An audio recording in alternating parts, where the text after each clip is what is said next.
अधिवक्ता बंधुओं नमस्कार।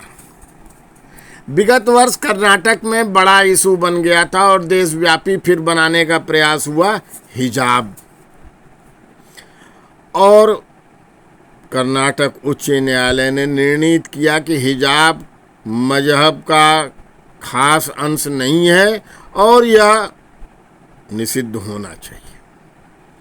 शिक्षार्थियों में, छात्रों छात्राओं में एक रूपता के लिए यूनिफॉर्म होता है, वह होना चाहिए, यह अवधारित हो गया था। उसके विरुद्ध सर्वोच्च न्यायालय में विषय गया और सर्वोच्च न्यायालय ने भी उसके पक्ष में ही समर्थन दिया, किसी प्रकार का स्थगन नहीं लगाया और लार्जर बेंच में विचाराधीन कर दिया, उस पर विचार करने का। ठीक है।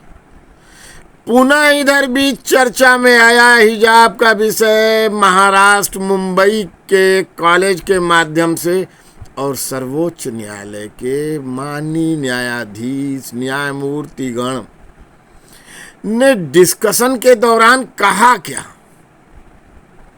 कि भाई अगर हिजाब पहना जाता है, हिजाब पर रोक लगाते हैं तो क्या बिंदी या तिलक पर भी रोक लगाएंगे?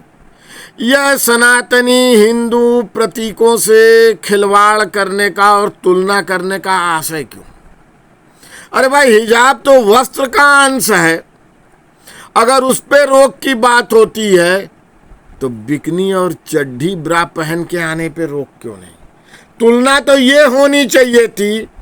और बिंदी और तिलक से तो ये एक सर्वोच्च न्यायालय के न्यायमूर्ति द्वारा जो कमेंट पास किया गया, उस पर भी सनातन धर्मियों को, अधिवक्ता बंधुओं को सोचना चाहिए। हर विषय में हिंदू मुसलमान सर्वोच्च न्यायालय भी करती है। मुस्लिम के हिजाब पे रोक लगे, बुर्का पे रोक लगे तो हिंदू प्रतीकों की चर्चा करेगी। अरे बिंदी और तिलक यह वस्त्र नहीं है, वस्त्र के रूप में धारण किए नहीं जाते हैं, इसलिए इनसे हिजाब या बुर्का की तुलना नहीं की जानी चाहिए। लेकिन यह विमर्श नहीं खड़ा हुआ, इसकी चर्चाएं नहीं हुई, क्योंकि मामला सर्वोच्च न्यायालय के न्यायमूर्ति से जुड़ा था। लेकिन प्रश्न तो उठना चाहिए, न्यायमूर्ति महोदय क्यों इस ढंग का प्रश्न उठाते हैं जो अतार्किक है, असंगत है? हिजाब और बिंदी में तुलना नहीं हो सकती है।